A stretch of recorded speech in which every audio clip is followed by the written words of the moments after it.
Good morning and welcome to Mission Control Houston and the International Space Station Update Hour. We're here with the International Space Station Flight Control Team inside the International Space Station Flight Control Room, where Flight Director Judd Freeling is leading the team with help from Capcom Rob Hayhurst. On board the space station, the 3 members of the Expedition 34 crew are more than halfway through their day and currently orbiting 261 miles above China.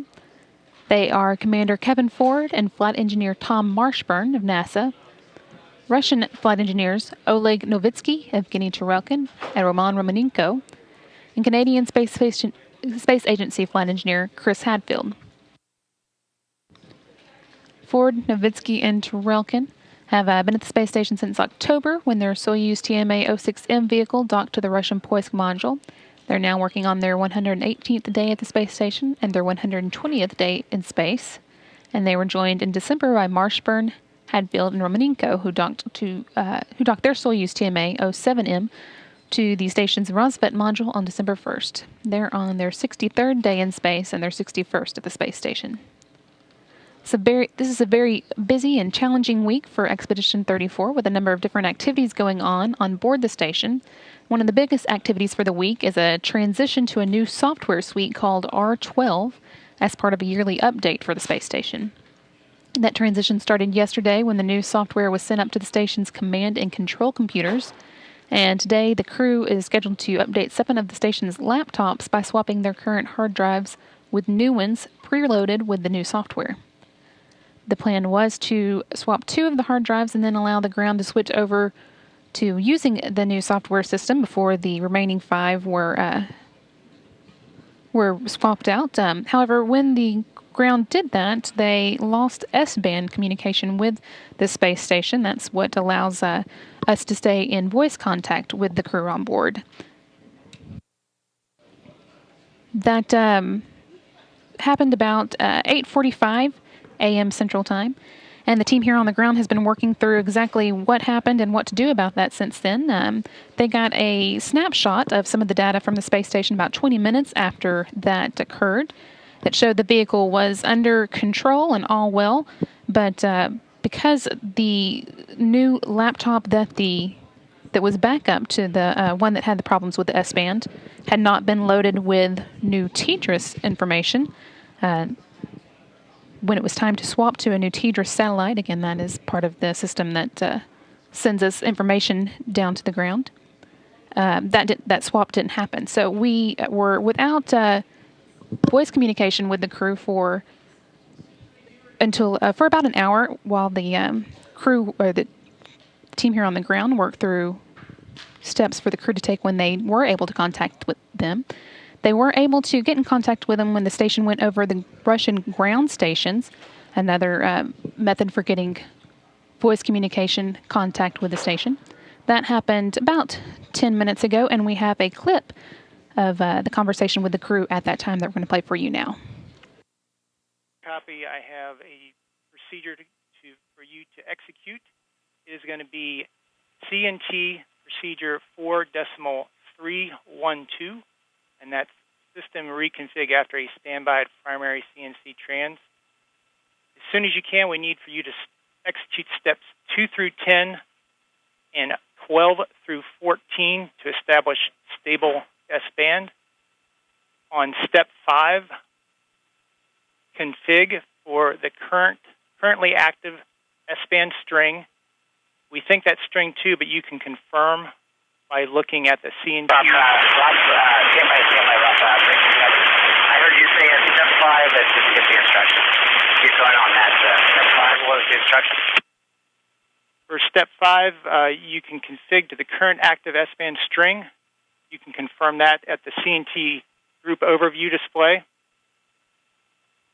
On step 9, load an index of 2770. On step 12, slot 1 will be TDRS 171, and slot 2 will be TDRS 275. I'll copy.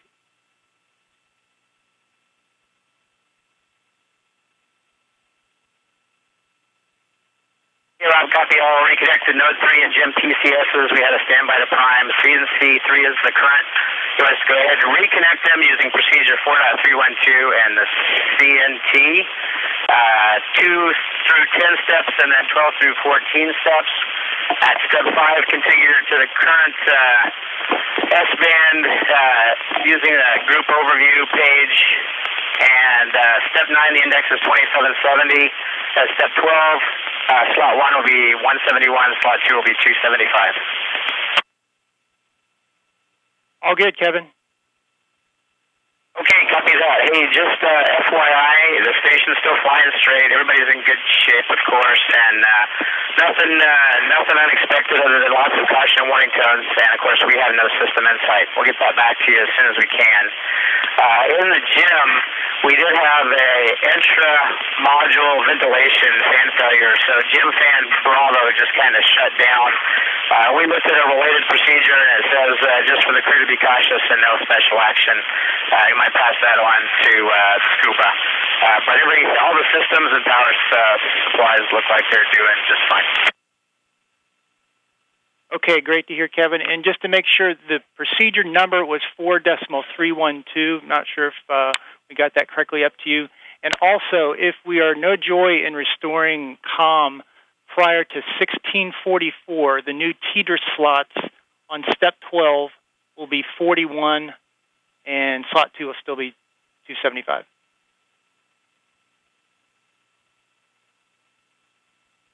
Okay, after 1640 maybe you said, slot 1 will be 41 and 2 will still be 275.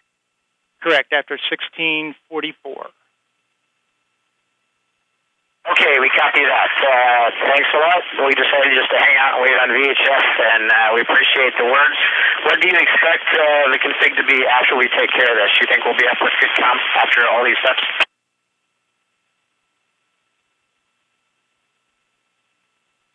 And Kevin, after these steps are executed, we expect SN to be in a stable config about 10 minutes after that. Okay, copy that. We'll be patient. Anything that you would want from us if we don't talk to you again before the next VHF pass?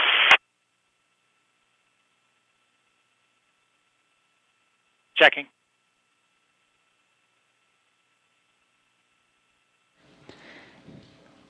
That again was a clip from a conversation recorded earlier between Capcom Rob Hayhurst and Commander Kevin Ford, going through the steps that the team here on the ground determined that the crew needed to go through to get the communication link reestablished between the station and the ground.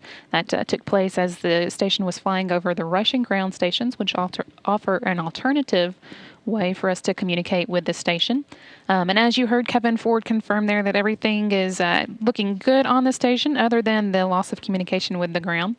And they were able to get all the steps needed up to the crew to switch over, or rather load the TETRAS information. That's the satellite that sends information from the station to the ground. Get that information loaded on this backup laptop that they're using so that they can reestablish our regular communication. And that's expected to take about 10 minutes after the crew finishes going through their steps. Because we don't have that communication, we don't have a lot of insight into how that work is going on the station, but have reason to expect that we should be getting communication back in a reasonable amount of time. And if for some reason that doesn't work out, we'll simply talk with them as we go over the Russian ground sites again on the next orbit around the Earth. So one more time, although they are working through these software issues that have caused the communication link between the mission control room here in Houston and the space station, have caused that communication link to go out. Everything on board the station is doing well, and the crew is working through the steps needed to reestablish that link.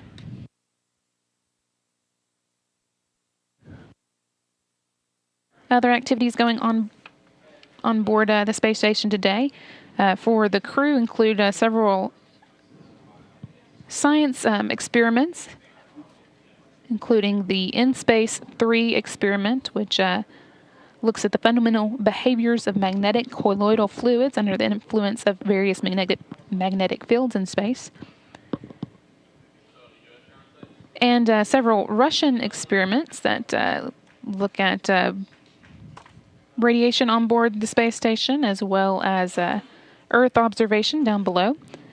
And also the crew is beginning now to practice and get ready for the arrival of the next Dragon SpaceX vehicle, scheduled to launch on Monday. That's what's going on in space this week, and this is Mission Control Houston.